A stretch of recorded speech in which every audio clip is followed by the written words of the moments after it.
Graham, just what was it like getting the bye week here to play? Yeah, I think that was huge for our team. Offensively speaking, tough couple weeks. They're leading up to the bye week, and I think that having the week to kind of refresh and reset, and maybe go hang out with some friends and family, and kind of ground yourself a little bit, and remind yourself that there are other things in the world besides football. It's good to get away for a second. I think it just brings you back stronger mentally and physically. And I thought we came out today and had a great Wednesday, a lot of energy. Guys were flying around, practicing hard, and I think so. Like that's the benefit of having a bye week is just a kind of refresher mentally to go attack this playoff push. And then for you also on the offensive line, just how difficult has this season been? Going back to the start of the year, you shift to a different position. You also have had many different combinations. Just how has your group come together to kind of deal with those adversities throughout the year? Team's been through a lot of stuff this year. Off the field, on the field, and it just you just got to stick together. You got to you guys are great, but sometimes you got to ignore the outside noise and the media, and leave that to you guys, because it can be hard, when you have the injuries that we've had and the rotations that we've had and guys coming in and out, and you just gotta stick together. You gotta keep your heads down, and that's the beauty of football, right? Is you lean on your teammates and the guys in the locker room, and just like I said, keep your head down, keep working. We'll keep improving, and we're ready to come out of this bye and try to put together some good performances. And what about Baker? Some people are like, oh, he hasn't been the same in the last two games. Todd was like, well, defenses now that we're running, and they might have to take away the lanes, things like that. Some people speculate, oh, he was banged up. What can you tell us about Baker? I think it starts with offensive line play. We've got to, no matter what they throw at us, no matter how many different looks and how many different varieties of things we're getting, and we've got to be able to keep them upright and protect them, and give them time to make those throws and be Baker Mayfield. So it starts with us. I think we got to look within ourselves, keep improving, and be very self-critical, and I think we're doing that, and we're doing a great job of that. We all know the type of player Baker is, and the type of talent he has and the leader he is. So we gotta be better up front to give him the time and the ability to do what he does. And that's stems the same thing with the run game too, starting up front with you guys. Yeah, I think it always. Well, so the run game absolutely starts up front, but honestly, just like the passing game, I like to say the run game, it takes all 11. Like obviously it starts with the 5 guys who are paid to run block, yes, but when your receivers get involved and they're blocking downfield, and backs are making the right reads, and we're carrying out the right play fakes and this and that, like it takes all 11 to set up the run and set up blocks and continue to execute. So I think offensively, just as a unit, we're like, hey, how this week was great to be. How can we be better? What are we doing, that maybe we need to get away from? What are things we've gotten away from that we need to get back to? How can we keep defenses on their heels? And so I think that's what is so beneficial about the bye week is just being able to be self-critical and hold ourselves accountable, and look within yourself first before you look at other people. Graham, when you look back at the last game against the Saints, Yeah. it took you guys 9 plays from 1 yard out to finally punch in a touchdown. Yeah. Is that kind of a gut punch to you guys up front? Yeah, sucks. That's not what you want at all. We just got to execute better down on the goal line. I think, in my time here, we've been a really good goal line team. So we're not going to let one game kind of turn that off or make us think otherwise. Glad to finally get that one in there on the second go around. But goal line guys is it can be really hard. Like they know that we're going forward and they're coming right at us. So sometimes you don't always punch it in. But I'm not worried about our goal line offense at all. We've been really successful in that area since I've been here, and since our coaching staff has been here. So it's something that stunk, and glad to finally get that second one in. But we're going to keep being us and keep attacking, and I bet we'll see a lot more of those fall in. What is it like to have Vic back?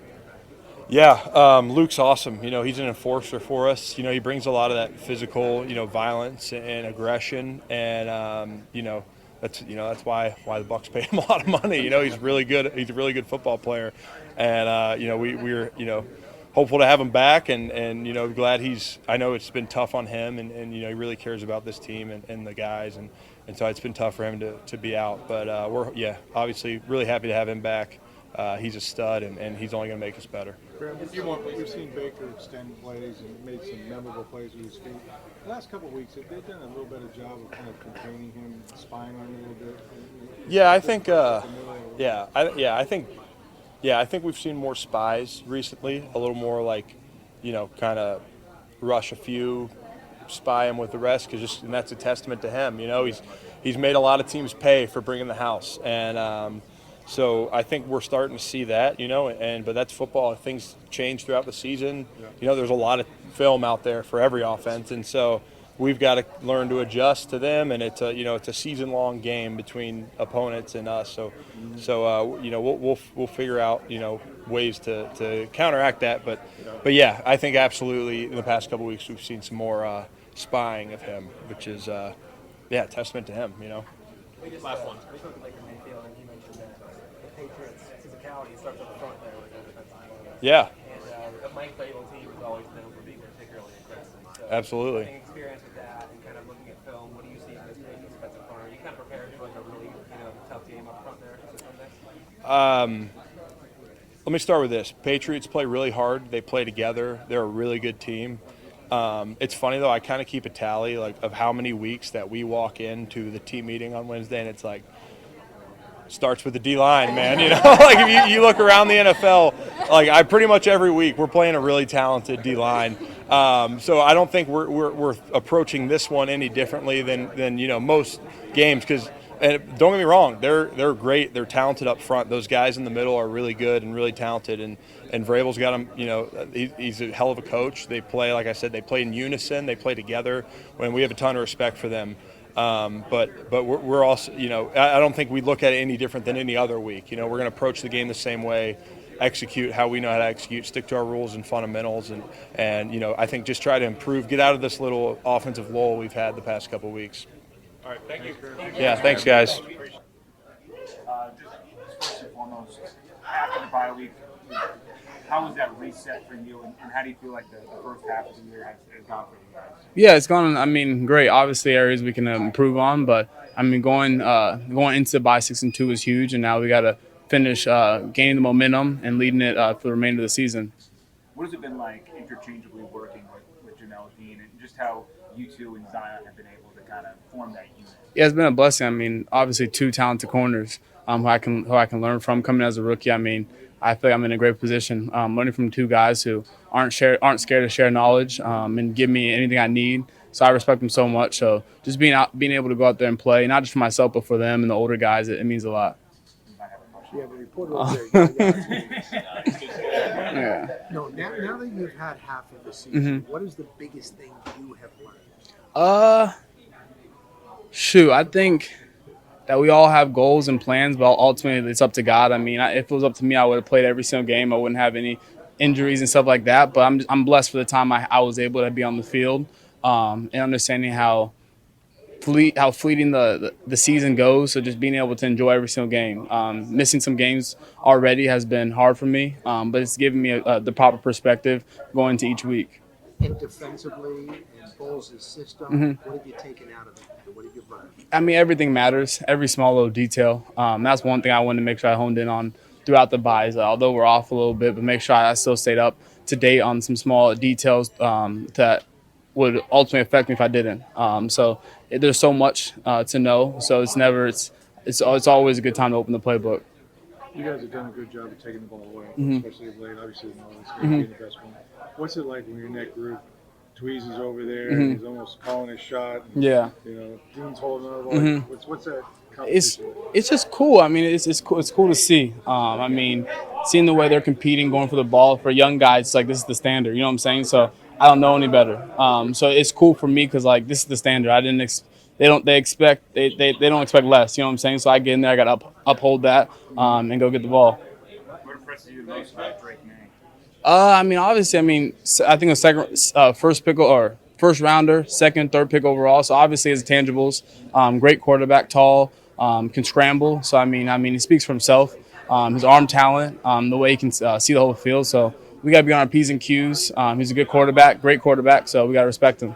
Did those give you guys any kind of a message now coming back after the bye for this second half? Nah, Game by game. Yeah, we can't make it bigger than what it is. This is game by game. I mean, we respect every single opponent. We can't allow ourselves to get too big-headed. I mean, it's football at the end of the day, and it's week by week. You're only good as your last game. All right, thank you. Thank you Appreciate very it. much. Talk to you since, other than after the game that you had, you've had a bye week now, NFC player, defensive player of the week. Yeah. Just what has it been like to kind of absorb that and get the feedback you have from everybody? It's good. I mean, games like that don't come around often, so it was a special one for me. But I mean, it was a good road win in the division, so it was all good vibes going into the bye week. What's it like for the defense? You guys have been thriving, getting turnovers, making big plays, even scoring. When you feel that as a unit, when you guys are humming like that? Yeah, I mean, I think it's just contagious. I mean, that's how we practice. That's what's emphasized. We talk about it. We emphasize it, like I said, and once one person starts doing it and starts the game off that way, it just seems like we get that snowball rolling and we just keep it going. So it's fun when we get in those rhythms where we're attacking the ball and playing aggressive. And I know that in the past, guys on defense have said, when the offense is humming along, that it really kind of sets the tone for you guys. But to be able to flip the script in an important game like New Orleans, to set the tone there, what did that mean to you? Yeah, it was awesome. I mean, it's a team game. I know it's kind of cliche to say, but like the offense is gonna have great days, and we're gonna have to have great days. And hopefully, as the season goes on, we get more. We're both playing great. That's kind of the goal. But that's just part of playing complementary football. Is when somebody's a little slower. We've had those games. Offense picks it up, or vice versa. So just trusting each other. I think that's what it comes down to. We all trust each other. We know somebody's going to make a play to get the job done. What about those takeaways? What's been key to getting so many more of those, it seems like, this year? Yeah, just like what I talked about, it was just emphasizing it, talking about it, and then playing loose and aggressive. We're all playing aggressive out there, and it kind of, like I said, feeds off the energy, and it gets that going for us. Are you looking to punch that ball out? I mean, is that a cognitive thing, like when you go to tackle the guy and get the ball out? Yeah, that's definitely something we talk about, especially when you've got somebody else there to help you. We're going for the ball when we can, so obviously we got to tackle them first, but if you get an opportunity, you got to take it because you never know what's going to come out. Did you hear from any of your teammates after the stiff arm you put on and eventually reached the end zone? Any of your offensive teammates give you props for it? I don't think I got too many after the game about the stiff arm, so I didn't. Yeah, like I said after the game, I didn't even really remember what happened after I got the ball. I just didn't want to get tackled, so being able to look at it back, I didn't realize it had kind of happened like that. But it was fun, obviously. You got a game ball. What'd you do with the game ball? I took it home, and my son, I think, threw it around the house for a little bit. So I'm not sure where it's at. It's in my house somewhere. I got to ask him where it is. I don't know if he'll remember. How good was that feeling, though, in the locker room with everybody out there? And they were chanting Nelly, Nelly, Nelly, your teammates. Yeah, it's a good feeling. Like I said, those games don't happen all the time. And to get a big division win on the road, going into a bye week, can't script it up better than that. So we got a lot more work to do. We're halfway through, but it was a good way to go into the bye week and get reset for the second half. What are the difficulties of playing a quarterback like Drake May, where you got to also worry about his scrambling ability so much? I mean, they can just beat you in so many ways. And he's obviously very good, and quarterbacks around the league, it seems like every week it's the same question. But yeah, he's special with his legs. He can pick you apart with his arm. They're a good offense. He just gives you a lot of different things to worry about, which really just requires us to be on our job all 11 every play, because there's a lot going on. Though a lot could happen on every play. The pick six was an awesome play, but what gets stepped on is the celebration after it done through the legs. Was that pre-planned, or did you just come up with this? I wouldn't say it was pre-planned. Me and Vita didn't talk about doing that in the game. We had done a tip drill that we do on Friday, on our Friday practice, and we had done that one time. So he didn't say anything to me, but he came over with the hoop, and I just remembered that one thing we did in the tip drill. So Yeah, it was slightly practiced, but definitely didn't talk about it going into the game. I know in past years you guys have had to kind of deal with the, an in-season kind of skid, and it seems like you guys are better apt to handle that because you've been through so many injuries already and so much adversity already this season. What is key to avoiding that and keeping this thing rolling? I mean, I think it's just the work's never done. Like I said, we had a pretty good first eight games, right? But there's a lot of stuff to correct, and if you're not on it, this league will eat you up fast. You see it every week. So just keeping that mentality, understand that we're just trying to take steps forward. Whatever we got to do, we got to scratch and claw. We just got to have that mentality to keep moving forward and keep getting better. Thank you. Thanks, guys.